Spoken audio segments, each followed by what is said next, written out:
ഞാൻ ഈ ഹോട്ടലിന്റെ ഓണർ വിക്രമിനെ കാണാൻ വന്നതാണ്. എന്താ പറഞ്ഞേ? വിക്രം സാറിനെ കാണാവുന്നതാണെന്നോ? നിന്നെ പോലത്തെ ലോക്കൽസിനെ കൊണ്ട് വിക്രം സാർ ബാത്റൂം പോലും കഴിയിക്കില്ല. പിന്നെയാണ് അദ്ദേഹത്തെ കാണാൻ കാര്യം വന്നിരിക്കുന്നത്. അവന് മുതലാളിയെ കാണണമെന്ന്. മര്യാദയ്ക്ക് ഇറങ്ങിപ്പോടാ. ഇത്രയും പറഞ്ഞ ശേഷം സെക്യൂരിറ്റി ജീവനക്കാർ എല്ലാവരും കൂടി അഭിനവനെ ഹോട്ടലിന്റെ ഒരു സൈഡിലേക്ക് മാറ്റി. അപ്പോഴേക്കും പഴയ കാമുകി വൈഷ്ണവിയും അവളുടെ ബോയ് ഫ്രണ്ടും ദേവനും അവിടേക്ക് വന്നു. അഭിനവ് ഒരു ഹൗസ് ഹസ്ബൻഡാണ്. അവന്റെ ഭാര്യ വീട്ടിലെ സകല ജോലിയും അവനായിരുന്നു ചെയ്തിരുന്നത്. അവനെ ഒരു വേലക്കാരനെ പോലെയായിരുന്നു അവന്റെ അമ്മായിയമ്മ കണ്ടിരുന്നത്. അങ്ങനെ ഒരു ദിവസം അവൻ പുറത്തേക്ക് ഇറങ്ങിയപ്പോൾ അവന്റെ അമ്മായിയമ്മ അവനെ തടഞ്ഞു. എങ്ങോട്ടാ? രാവിലെ ഒരുങ്ങിക്കെട്ടി നീങ്ങു വാ, എന്റെ കാലൊന്ന് മസാജ് ചെയ്തതാ, ചെറിയ വേദനയുണ്ട്. അമ്മേ, എനിക്ക് അത്യാവശ്യമായിട്ട് പുറത്തു പോകേണ്ട ആവശ്യമുണ്ട്. ഞാൻ തിരിച്ചു വന്നിട്ട് കാല് മസാജ് ചെയ്ത് തന്നാ മതിയോ? നീ എവിടെ പോകുന്നു? എല്ലാ ദിവസവും ഒരുങ്ങിക്കിട്ടി പുറത്തേക്ക് പോകുന്നുണ്ടല്ലോ.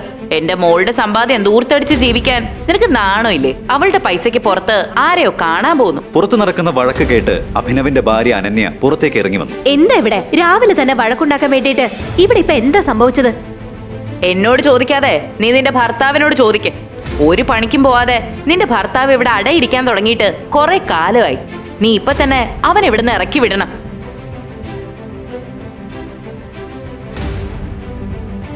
അഭിനവ്, നീ എവിടെ വേണമെങ്കിലും പോയിക്കോ, പക്ഷേ അമ്മ പറയുന്ന ജോലി നീ ചെയ്തിട്ട് പോ. അനന്യ, എനിക്കിപ്പോ നിൽക്കാൻ സമയമില്ല, നീ അത് മനസ്സിലാക്ക്. ഇത്രയും പറഞ്ഞുകൊണ്ട് അഭിനവ് അവിടെ നിന്ന് ഇറങ്ങി. ഇത് കണ്ടതും തന്നെ അനുസരിക്കാത്ത മരുമോനോട് ഷർമിളയ്ക്ക് കൂടുതൽ ദേഷ്യം തോന്നി. അവൻ തിരിച്ചു വരട്ടെ, ഞാൻ കാണിച്ചു കൊടുക്കാം. ഈ തെരുവ് പട്ടിയെ ഞാൻ എന്താ ചെയ്യാൻ പോകുന്നതെന്ന് കണ്ടോ? അവനൊരു പാഠം പഠിച്ചില്ലെങ്കിൽ എന്റെ പേര് ഷർമിള എന്നല്ല. അഭിനവ് അവന്റെ അമ്മായിയമ്മയുടെ കയ്യിൽ നിന്ന് എങ്ങനെ രക്ഷപ്പെടും? ഇതെല്ലാം അനുഭവിക്കേണ്ട കാര്യം അവനുണ്ടോ? നിക്ക്, നിങ്ങളിത് എന്നെ എങ്ങോട്ടാ വിളിച്ചോണ്ട് പോകുന്നേ? ഈ റെസ്റ്റോറന്റ് നമ്മളെ പോലത്തെ പാവങ്ങൾക്ക് പറഞ്ഞിട്ടുള്ളതല്ല. വലിയ ബിസിനസ്സുകാരും പണക്കാരുമാ ഇവിടെ വരുന്നത്. എന്റെ ഡ്രസ്സ് എന്നെ ഒന്ന് നോക്ക്. എടാ, റോഡിൽ ഫുട്പാത്തിൽ ഡ്രസ്സ് വെക്കുന്ന ചേച്ചിയെ പോലും ഉണ്ട് എന്നെ കാണാൻ. നീ എന്തൊക്കെ ഈ പറയുന്നത്? അബി, ഞാൻ പറയുന്ന ഒന്ന് കേക്ക്. നീ ആ റെസ്റ്റോറന്റിൽ ഇരുന്ന് ഭക്ഷണം കഴിക്കുന്നവരെ നോക്ക്. വലിയ വലിയ ആളുകളാ അവിടെ ഇരിക്കുന്നത്. എടീ, നിന്നെ കാണാൻ കിടു ലുക്കാണ്. Trust me. അബി, ഇത് ഈ സിറ്റിയിലെ ഏറ്റവും വലിയ റെസ്റ്റോറന്റാ. നമ്മുടെ കയ്യിലെ ബഡ്ജറ്റിന് ഇവിടുത്തെ വെള്ളം കുടിക്കാൻ പോലും പൈസ തികയില്ല. അനന്യ, നീ ആവശ്യമില്ലാത്ത കാര്യം ഒന്നും ആലോചിക്കണ്ട. നിന്റെ ബർത്ത്ഡേ അല്ലേ, വാ. ആണോ? നീ കഷ്ടപ്പെട്ട് പാർട്ട് ടൈം ജോലി ചെയ്ത് ഡെലിവറി ചെയ്തുണ്ടാക്കിയ പൈസ ഒറ്റയടിക്ക് പൊട്ടിക്കണം. അനന്യ, നീ അത് എനിക്ക് വിട്ടേക്ക്, ഞാൻ നോക്കിക്കോളാം. ഞാൻ ടേബിൾ നമ്പർ 3 പോകുന്നു, നീ അങ്ങോട്ടേക്ക് വാ. വേണ്ട. അനന്യ അഭിയെ തടയാൻ വേണ്ടി അവന്റെ പുറകെ പോയി. വേഗത്തിൽ പോയപ്പോൾ അവൾ അറിയാതെ റെസ്റ്റോറന്റിൽ വന്ന ഒരു ബിസിനസ്സുകാരനെ തട്ടി. അയാളുടെ വില കൂടിയ കോട്ടിൽ റെഡ് വൈൻ വീണു. അയാൾ ദേഷ്യത്തിൽ ഗ്ലാസ് എറിഞ്ഞു പൊട്ടിച്ചു. സോറി, ഞാൻ കണ്ടില്ല. നിനക്കെന്താ കണ്ണ് കണ്ടൂടെ? നിന്നെ പോലത്തെ ലോക്കൽസിനൊക്കെ ഈ ഹോട്ടലിൽ കയറ്റിയത് ആരാ? നിനക്കറിയോ ഈ സൂട്ടിന്റെ വില എന്താണെന്ന്? 20 ലക്ഷത്തിന്റെ സ്യൂട്ടാണ് നീ വൈനൊഴിച്ച് കറയാക്കിയത്. സർ, ഞാൻ പറഞ്ഞില്ലേ സോറി, എനിക്കറിയില്ലായിരുന്നു. ഞാൻ സോറി. നീ എന്താ വിചാരിച്ചേ? സോറി പറഞ്ഞാൽ ഞാനങ്ങ് വിടുവെന്ന്? ഈ സ്യൂട്ടിന്റെ വില നീ തരൂ. എന്താ പറഞ്ഞേ? ഒന്നുകൂടെ പറ. അരെ വാ, ഇതേതാ യുദ്ധഭൂമിയിൽ ഒരു പുതിയ നടൻ. നിനക്ക് ഈ റെസ്റ്റോറന്റ് സ്റ്റാൻഡേർഡിനെ പറ്റി അറിയില്ലേ? ഇതൊന്നും അറിയാതെ വലിഞ്ഞു കയറി വന്നേക്കോണോ? അതൊക്കെ അവിടെ നിൽക്കട്ടെ. നീ ആദ്യം എന്റെ ഭാര്യയോട് മാപ്പ് പറയും. വേണ്ട. ഓ, ഞാൻ നിന്റെ ഭാര്യയോട് മാപ്പ് പറയണമല്ലേ? നിനക്ക് ഞാൻ ആരാണെന്ന് അറിയോ? എടാ, നമുക്ക് മാപ്പ് പറയാതെ ഇവിടുന്ന് പോവാൻ പറ്റില്ല. He's owner of Shinkani industry. Please. നിനക്കെന്താ കാര്യം പറഞ്ഞാൽ മനസ്സിലാവില്ലേ? എന്റെ ഭാര്യയോട് മാപ്പ് പറയാതെ നീ ഇവിടെ നിന്ന് പോവില്ല. നീ മാപ്പ് പറഞ്ഞില്ലെങ്കിൽ ഇന്നത്തെ ഈ ദിവസത്തെ ഓർത്ത് നീ ദുഃഖിക്കും. അഭിനവിന്റെ ഭീഷണി കേട്ട ഉടനെ തന്നെ ആ പണക്കാരൻ ചുറ്റും നോക്കി. റെസ്റ്റോറന്റിൽ ഭക്ഷണം കഴിച്ചുകൊണ്ടിരുന്ന എല്ലാവരുടെയും മുന്നിൽ അയാൾ അപമാനിതനായി നിന്നു. ഞാൻ ഈ രാജ്യത്തെ തന്നെ ഏറ്റവും വലിയ ഡയമണ്ട് ബിസിനസ് രാജാവാണ്. നിനക്കൊക്കെ സ്വപ്നം കാണുന്നതിനപ്പുറമാണ് എന്റെ റേഞ്ച്. മന്ത്രിമാരും MLA മാരും അല്ലേ എന്റെ പോക്കറ്റില്. ഒരൊറ്റ ഫോൺ കോൾ മതി നിന്റെ ജീവിതം എനിക്ക് തകർക്കാൻ. ഞാനൊന്ന് ഞൊടിച്ചാൽ മതി, പിന്നെ നീ തീർന്നു. നിന്റെ ഈ ബിസിനസ് പിന്നെ ഉണ്ടാവില്ല. തകർത്ത് കളയും ഞാൻ. എന്താ കാണണോ? അഭിനവ് അങ്ങനെ വെല്ലുവിളിച്ച ശേഷം അവൻ അവന്റെ ഫോൺ എടുത്ത് ആർക്കോ മെസ്സേജ് ചെയ്തു. മെസ്സേജ് ചെയ്ത ഉടനെ തന്നെ ആ പണക്കാരന് ഒരു ഫോൺ വന്നു. ആ ഫോൺ വന്ന ഉടനെ തന്നെ ആ പണക്കാരന്റെ മുട്ടിടിക്കാൻ തുടങ്ങി. വാട്ട്? ഇതെല്ലാം എങ്ങനെ സംഭവിച്ചു? ഇനി ഒന്നും പറഞ്ഞിട്ട് കാര്യമില്ല. നീ നമ്മുടെ മുതലാളിയുടെ മോനോട് കയറി ഉടക്കിയോ? അങ്ങനെ എന്തെങ്കിലും സംഭവിച്ചിട്ടുണ്ടെങ്കിൽ നീ പെട്ടെന്ന് അയാളോട് മാപ്പ് പറഞ്ഞ് പ്രശ്നം സോൾവ് ആക്ക്. ഇല്ലെങ്കിൽ നമ്മൾ കുടുംബം അടക്കം തെരുവിലേക്ക് ഇറങ്ങേണ്ടി വരും.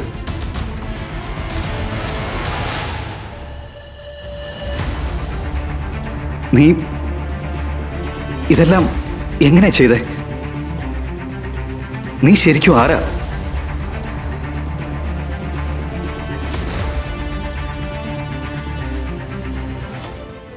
കുറച്ചു കഴിഞ്ഞപ്പോൾ അഭിനവ് നഗരത്തിലെ ഏറ്റവും വലിയ ഹോട്ടലിലേക്ക് കയറി ചെന്നു. അവനെ കണ്ടതും സെക്യൂരിറ്റി അഭിനവിനെ തടഞ്ഞു നിർത്തി. നീ ഏതാടാ? നീ എന്തിനാ ഇങ്ങോട്ടേക്ക് വലിഞ്ഞു കയറി വന്നേ? ചേരിയിൽ നിന്ന് ഈ ഹോട്ടലിൽ ഫുഡ് അടിക്കാൻ വന്നതാണോ? ഇവിടുന്ന് ഒരു തുള്ളി വെള്ളം കുടിക്കാനുള്ള യോഗ്യത പോലും നിനക്കില്ലല്ലോ. മര്യാദയ്ക്ക് ഇറങ്ങിപ്പോടാ. അഭിനവന്റെ ചെരുപ്പും വേഷവും കണ്ടിട്ടാണ് അവനെ അവിടെ നിന്ന് സെക്യൂരിറ്റി ഇറക്കി വിടാൻ ഒരുങ്ങിയത്. അഭിനവന് ഹോട്ടലിന്റെ ഉള്ളിലേക്ക് കയറിയേ പറ്റൂ. പക്ഷെ അവന്റെ വേഷവിധാനം കണ്ട് അവനെ അവർ അകത്തേക്ക് കയറ്റി വിട്ടില്ല. ഞാൻ ഈ ഹോട്ടലിന്റെ ഓണർ വിക്രമിനെ കാണാൻ വന്നതാണ്. എന്താ പറഞ്ഞേ? വിക്രം സാറിനെ കാണാവുന്നതാണെന്ന്? നിന്നെ പോലത്തെ ലോക്കൽസിനെ കൊണ്ട് വിക്രം സാർ ബാത്റൂം പോലും കഴിയിക്കില്ല. പിന്നെയാണ് അദ്ദേഹത്തെ കാണാൻ കാര്യം വന്നിരിക്കുന്നത്. അവന് മുതലാളിയെ കാണണമെന്ന്. മര്യാദയ്ക്ക് ഇറങ്ങിപ്പോടാ. ഇത്രയും പറഞ്ഞ ശേഷം സെക്യൂരിറ്റി ജീവനക്കാർ എല്ലാവരും കൂടി അഭിനവനെ ഹോട്ടലിന്റെ ഒരു സൈഡിലേക്ക് മാറ്റി. അപ്പോഴേക്കും പഴയ കാമുകി വൈഷ്ണവിയും അവളുടെ ബോയ് ഫ്രണ്ടും ദേവനും അവിടേക്ക് വന്നു. ഹെഡേ എക്സ് ബോയ് ഫ്രണ്ട്,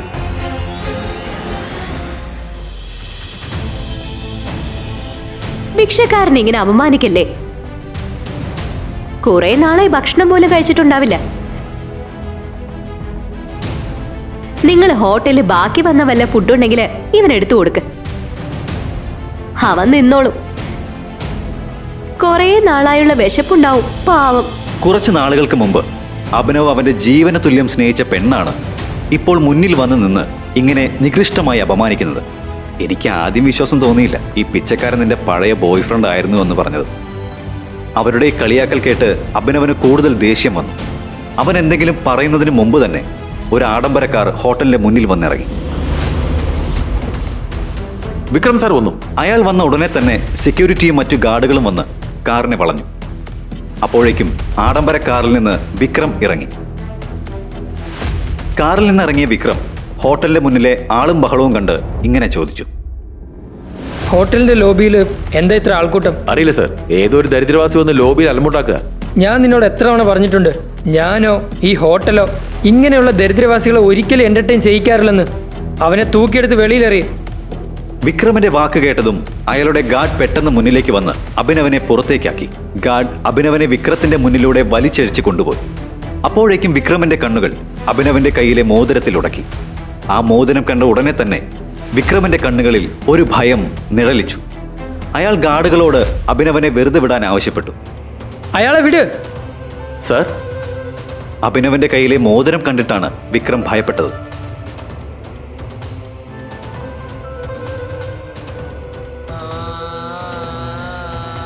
ടൈഗർ. ആ മോതിരം കണ്ട ഉടനെ തന്നെ കോടീശ്വരനായ വിക്രം അഭിനവന്റെ മുന്നിൽ മുട്ടുകുത്തിയിരുന്നു.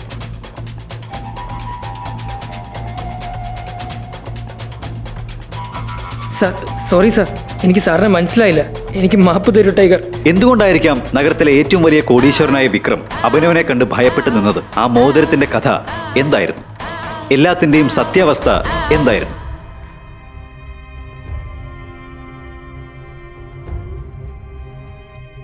വിക്രവുമായി ഹോട്ടലിൽ നടന്ന സംഭവത്തെപ്പറ്റി അഭിനവ് അവന്റെ ഭാര്യ അനന്യയോട് ഒന്നും പറഞ്ഞില്ല. പിറ്റേ ദിവസം അവൻ അനന്യയ്ക്ക് വേണ്ടിയുള്ള ഭക്ഷണവുമായി അവളുടെ ഓഫീസിലേക്ക് വന്നു. ഓഫീസിൽ എന്തോ ഒരു പ്രശ്നം നടക്കുന്നതായി അവന്റെ ശ്രദ്ധയിൽപ്പെട്ടു. അപ്പോഴാണ് ചാനലിൽ ബ്രേക്കിംഗ് ന്യൂസ് വന്നത്. അനന്യ മേനോന്റെ കമ്പനിയുടെ ടെൻഡർ ഗവൺമെന്റ് ക്യാൻസൽ ചെയ്തു. ഈ ന്യൂസ് ഫ്ലാഷ് ആയതുകൊണ്ട് കൂടി അനന്യ മേനോന്റെ കമ്പനിയുടെ ഷെയർ മൂക്കുകുത്തി താഴേക്ക് വീണു. അനന്യ മേനോൻ അവരുടെ കമ്പനിക്കുണ്ടായ നഷ്ടം എങ്ങനെയാണ് നികത്താൻ പോകുന്നത്? Guys, the situation doesn't look good. ഇത് നമ്മുടെ അവസാനത്തെ ചാൻസ് ആണ്. ഈ കമ്പനിയെ പൊളിച്ചു പണിയാനുള്ള ലാസ്റ്റ് ചാൻസ്. ശ്രീരാഗ് അനന്യയുടെ ഫാമിലി ഫ്രണ്ടും ബിസിനസ് പാർട്ട്ണറുമാണ്. മുത്തശ്ശൻ ഹരിദേവ മേനോന്റെ മരണശേഷം കമ്പനി ഏറ്റെടുത്ത അനന്യ ഒരു സഹായത്തിന് വേണ്ടിയാണ് ശ്രീരാഗിനെ പാർട്ട്ണറായി കൊണ്ടുവന്നത്. യഥാർത്ഥത്തിൽ അവൻ അനന്യയോട് പ്രണയമായിരുന്നു. പക്ഷെ അനന്യയുടെ മുത്തച്ഛൻ ഹരിദേവ മേനോൻ അതിനെല്ലാം മുമ്പേ തന്നെ അനന്യയുടെ വിവാഹം ഒരു സാധാരണക്കാരനായ ഒരു ഡെലിവറി ബോയുമായി നടത്തിയിരുന്നു.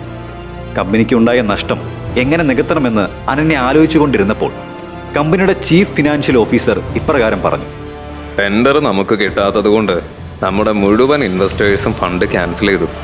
And the balance sheet also dozens looks good. ഇതിങ്ങനെ തുടർന്ന പിന്നെ നമ്മളെല്ലാവരും നടുത്തെരുവിൽ ചെന്നിരിക്കേണ്ടതായിട്ട് വരും. മോഹിത്, നിനക്ക് നല്ലോണം അറിയാം ഈ കമ്പനി ഇങ്ങനെ ആക്കാൻ വേണ്ടി എന്റെ മുത്തശ്ശൻ എന്തുമാത്രം കഷ്ടപ്പെട്ടുവെന്ന്. വർഷങ്ങളായുള്ള അദ്ദേഹത്തിന്റെ കഷ്ടപ്പാടുകൊണ്ട് നമ്മുടെ രാജ്യത്തിനകത്ത് മാത്രമല്ല വിദേശത്തേക്ക് പോലും കമ്പനി വളർന്നിരിക്കുക. അതെങ്ങനെയാണ് ഒരു ദിവസം കൊണ്ട് ഇങ്ങനെ മൂക്കുകുത്തി വീഴാൻ പോകുന്നത്? അതൊരിക്കലും സംഭവിക്കില്ല. എന്തെങ്കിലും ഒരു വഴി നമുക്ക് മുന്നിൽ വരും. അനന്യ, നിങ്ങളുടെ മുത്തച്ഛൻ ഉണ്ടായിരുന്ന സമയത്തുള്ള അവസ്ഥയല്ല ഇത്. മുമ്പ് നമുക്ക് സ്ട്രോങ് ഇൻവെസ്റ്റേഴ്സ് ഉണ്ടായിരുന്നു. അവരുമായിട്ടുണ്ടായിരുന്ന ബിസിനസ് ഡീൽസ് ശ്രീരാഗിന്റെ ഇൻസ്ട്രക്ഷൻസിന്റെ പേരിൽ നിർത്തിവെച്ചു. അതാണ് ഇന്നത്തെ ഈ അവസ്ഥയ്ക്ക് കാരണം. Oh sorry board member sir, not again. ഈ ന്യൂസിന്റെ പ്രശ്നം എങ്ങനെ പരിഹരിക്കണം എന്നതിനെ പറ്റിയാണ് നമ്മൾ നോക്കേണ്ടത്, അല്ലാതെ പരസ്പരം കുറ്റപ്പെടുത്തിയല്ല. That is not an option. മോദിക്, let's see your plan. Ravikanth അനന്യയുടെ മുത്തച്ഛന്റെ കാലം മുതൽ ബോർഡ് മെമ്പർ സ്ഥാനത്തിരിക്കുന്ന വ്യക്തിയായിരുന്നു. അയാളുടെ കൂടെ കഷ്ടപ്പാടിന്റെയും അധ്വാനത്തിന്റെയും ഫലമാണ് അനന്യയുടെ കമ്പനി അന്താരാഷ്ട്ര നിലവാരത്തിലേക്ക് വളരാൻ കാരണം. പക്ഷേ ശ്രീരാഗിന്റെ വരവോടെ രവികാന്തിന് ഒരു വോയിസും ഇല്ലാതെയായി. ഇതൊന്നും അറിയാതെയാണ് അഭിനവ് അനന്യയുടെ ഓഫീസിലേക്ക് കയറി വന്നത്. Good morning Mrs Lobo. What A bright beautiful Monday. എന്തുണ്ട് വിശേഷം? എന്താ ഈ ഓഫീസ് മുഴുവൻ ഡള്ളായിട്ടിരിക്കുന്നത്? നീ ഭർത്താവ് ഉദ്യോഗം നോക്കി വീട്ടുജോലി ചെയ്തിരുന്നാ മതിയോ? ഇടയ്ക്ക് ന്യൂസും ചുറ്റും നടക്കുന്ന കാര്യം എന്താണെന്ന് അന്വേഷിക്കുന്നത് നല്ലതായിരിക്കും. നിങ്ങളുടെ ഭാര്യയുടെ കമ്പനി മൂക്കുകുത്തി വീഴാൻ പോകുന്നു. ബിസിനസ് എല്ലാം തകരാൻ പോവാ. ഞാനിതൊന്നും അറിഞ്ഞില്ല. നീ കാണ്. ഗവൺമെന്റ് ടെൻഡർ ക്യാൻസൽ ആയതുകൊണ്ട് അനന്യ മേനോന്റെ കമ്പനിയുടെ അവസ്ഥ കൂടുതൽ സങ്കീർണമാകുന്നു. വെന്റിലേറ്ററിൽ കഴിയുന്ന അനന്യ മേനോന്റെ കമ്പനി രക്ഷപ്പെടണമെങ്കിൽ 200 കോടി രൂപ വേണം. അനന്യ മേനോന്റെ ടെൻഡർ ഇപ്പോൾ അഹൂജ ഇൻഡസ്ട്രി കൈക്കലാക്കിയിരിക്കുകയാണ്. Hello ma'am, I will bring the files to your cabin right now. എന്നിട്ട് അനന്യ എവിടെ? പ്ലീസ് എന്നെ ഡിസ്റ്റർബ് ചെയ്തൊന്ന് പോയി തരൂ. എനിക്ക് അനന്യയുടെ അടുത്ത് പോണം. I need to meet her right now. നീ ഇപ്പൊ വീട്ടിലേക്ക് പോ. അനന്യ എവിടെ? കോൺഫറൻസ് റൂമിലുണ്ട്. Thank you ma'am. അബി പോരുത്. അനന്യ, അനന്യ, എനിക്ക് നിന്നോട് അത്യാവശ്യമായിട്ടൊരു കാര്യം പറയാനുണ്ട്. ഇങ്ങനെ ഒരു സാഹചര്യത്തിൽ കോൺഫറൻസ് റൂമിൽ ഇടിച്ചു കയറി വന്ന അഭിനവനെ എല്ലാവരും ദേഷ്യത്തിൽ നോക്കി. അവിടെ കൂടിയിരിക്കുന്ന എല്ലാവർക്കും അറിയാം മേനോൻ കുടുംബത്തിലെ വെറുമൊരു വേലക്കാരനാണ് അഭിനവെന്ന്. Abhinav, please get out.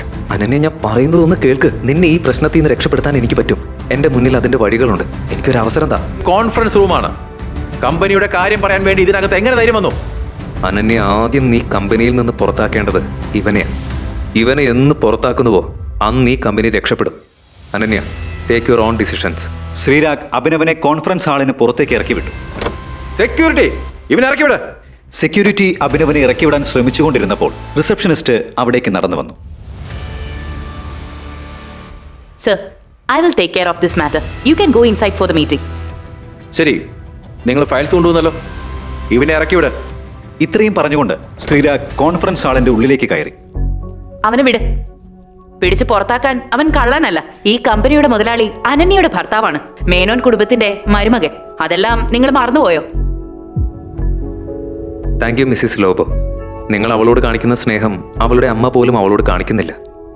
U idiot, come with me right now.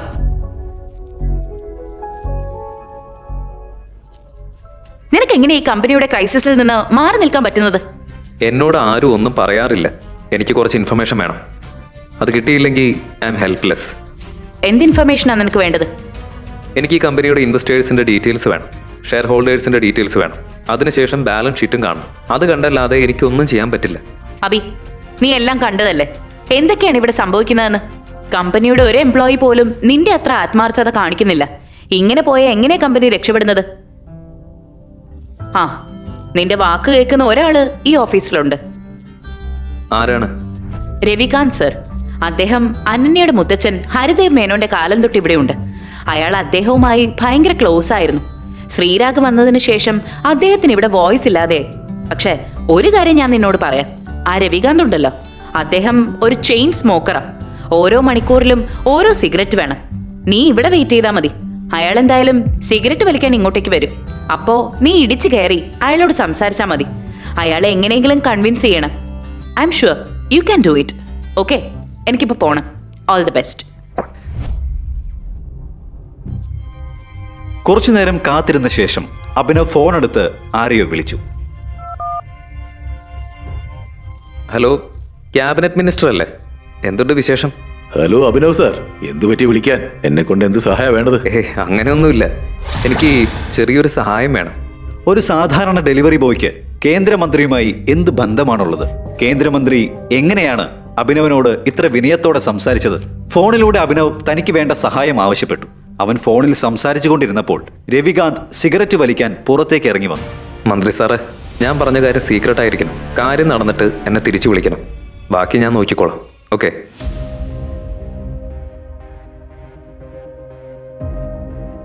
Ravikant sir, നിങ്ങളുടെ ഈ കമ്പനിയിൽ DK അസോസിയേറ്റ്സുമായി ഇപ്പോഴുള്ള ബന്ധം എങ്ങനെയാണ്? DK അസോസിയേഷൻസിന് നമ്മുടെ കമ്പനിയുമായി വളരെ അടുപ്പമാണ്. പക്ഷെ അഭിനവ്, നിനക്ക് എങ്ങനെയാണ് അതിനെപ്പറ്റി അറിയാവുന്നത്? അയാൾ അങ്ങനെ ചോദിച്ച ഉടനെ തന്നെ അഭിനവ് അയാളോട് ചില കാര്യങ്ങൾ പറഞ്ഞു. അത് കേട്ട ഉടനെ തന്നെ രവികാന്ത് അയാൾ വലിക്കാൻ വെച്ചിരുന്ന സിഗരറ്റ് അകത്തേക്ക് വെച്ച് അഭിനവിനെ കോൺഫറൻസ് ഹാളിലേക്ക് കൂട്ടിക്കൊണ്ടുപോയി. എടാ ദരിദ്രവാസി അഭിനവ്, നീ ഇതുവരെ പോയില്ലേ?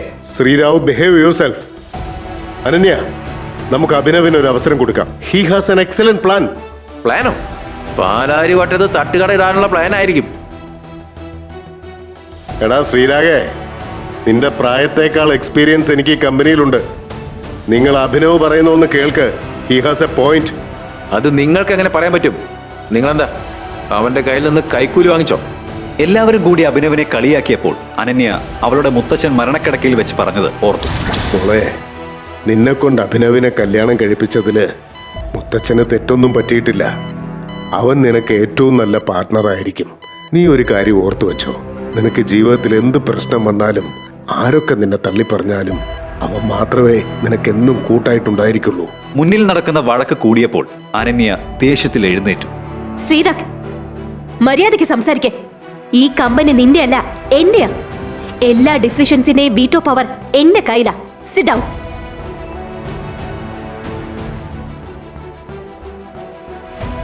അഭിനവ്, ഇരിക്കെ. നീ പറ. അനന്യ തനിക്ക് പറയാനുള്ളത് കേൾക്കാൻ ഒരുങ്ങിയപ്പോൾ അഭിനവന് സന്തോഷമായി. രവികാന്ത് അഭിനവനെ തന്റെ അടുത്തുള്ള കസേരയിലിരുത്തി. അനന്യ, എനിക്ക് ആദ്യം കമ്പനിയുടെ ഇൻവെസ്റ്റേഴ്സിൻ്റെയും ഷെയർ ഹോൾഡേഴ്സിൻ്റെയും ഡീറ്റെയിൽസ് വേണം. എല്ലാത്തിനും പുറമെ എനിക്ക് ബാലൻസ് ഷീറ്റും കാണണം. അത് കാണാതെ എനിക്കൊന്നും പറയാൻ പറ്റില്ല. This is too much. നമ്മൾ അങ്ങനെ ഇതുവരെ ആരോടും കമ്പനി ഡീറ്റെയിൽസ് ഷെയർ ചെയ്തിട്ടില്ല. മോഹിത്, ഫയല് അഭിനവന് കൊടുക്ക്.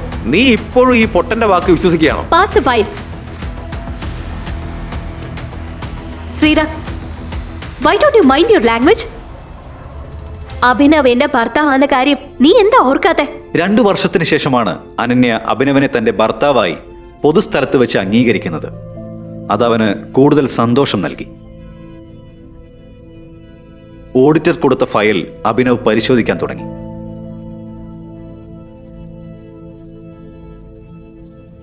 അനന്യ, ഈ സ്റ്റേറ്റ്മെൻറ്റിൽ ഒരുപാട് ഇറഗുലാരിറ്റീസ് ഉണ്ട്. നമ്മുടെ ഇൻവെസ്റ്റേഴ്സിൻ്റെ കാര്യത്തിൽ എന്തോ തിരിമറി നടന്നിട്ടുണ്ട്. ബാലൻസ് ഷീറ്റിലെ ലാസ്റ്റ് ട്രാൻസാക്ഷനിൽ എനിക്ക് ചെറിയൊരു ഡൗട്ടുണ്ട്. നീ എന്ത് തേങ്ങയാ പറയുന്നത്? ഇത് ചുമ്മാവിന്റെ ഷോയാ നമ്മൾ തെറ്റിദ്ധരിപ്പിക്കാൻ. ഈ കമ്പനി തകരുന്നത് നീ എങ്ങനെ തടയുമെന്ന് ആദ്യം പറ. നീ എങ്ങനെയാണ് നമ്മുടെ കമ്പനിയുടെ ഷെയർ കൺട്രോൾ ചെയ്യാൻ പോകുന്നത്? ഞാൻ ഈ കമ്പനിയുടെ ഷെയർ ബൈബാക്ക് ചെയ്യാൻ പോവാ. Brilliant idea. നീ എന്താ വിചാരിച്ചേ? ഈ കാര്യങ്ങളൊന്നും നമ്മൾ ഡിസ്കസ് ചെയ്തില്ല എന്നാണോ നീ കരുതിയത്? അഭിനവ്, നമ്മുടെ കയ്യിൽ ഫണ്ട് കുറവാ. Alright, let me make a call. ഇത്രയും പറഞ്ഞുകൊണ്ട് അഭിനവ് ഫോൺ എടുത്ത് വിളിച്ചു. അവൻ ഫോണിൽ സംസാരിക്കുന്നത് കേട്ട് കോൺഫറൻസ് ഹാളിലിരുന്ന് അനന്യ ഉൾപ്പെടെയുള്ള എല്ലാവരും ഞെട്ടി. മിസ്റ്റർ വിക്രം, ഞാൻ പറയുന്നത് ശ്രദ്ധയോടെ കേൾക്ക്. DK കമ്പനി ഫണ്ടിൽ നിന്ന് 500 കോടി ഞാൻ പറയുന്ന കമ്പനിയിലേക്ക് ഇൻവെസ്റ്റ് ചെയ്യും. അതിനുശേഷം DK കമ്പനി ഞാൻ പറയുന്ന കമ്പനിയുമായി മെർജ് ആയി എന്ന് പബ്ലിക്കായിട്ട് അനൗൺസ് ചെയ്യും ഉടനെ തന്നെ. പിന്നെ നീ അഹൂജ കമ്പനിയുടെ എല്ലാ ഷെയറും ക്യാൻസൽ ചെയ്യും. രവികാന്ത് ഒഴികെ എല്ലാവരും അഭിനവ് പറയുന്നത് കേട്ടുണ്ടായ ഞെട്ടലിൽ നിന്ന് മാറിയിട്ടില്ല. ഇത്രയും വലിയ കാര്യങ്ങൾ തന്റെ ഭർത്താവ് എങ്ങനെയാണ് പറയുന്നതെന്ന് അനന്യയും ആലോചിച്ചു. ഇത്രയും വലിയ കമ്പനി മുതലാളിയുമായി അഭിനവ് എങ്ങനെയാണ് ഇത്ര നിസ്സാരമായി സംസാരിച്ചതെന്ന് അവൾ ചിന്തിച്ചു.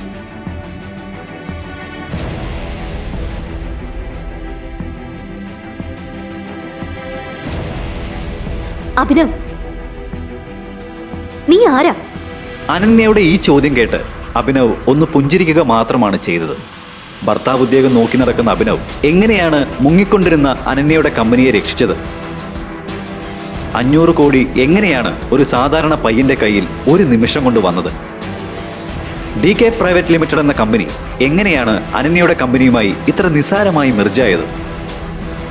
ഗവൺമെന്റ് ടെൻഡർ അനന്യയുടെ കയ്യിൽ നിന്ന് പോവാൻ കാരണം ശ്രീരാഗും മോത്തിക്കുമാണെന്ന് ശ്രീരാഗ് അറിഞ്ഞു. അഭിനവ് എന്താണ് കേന്ദ്രമന്ത്രിയോട് ആവശ്യപ്പെട്ട സഹായം?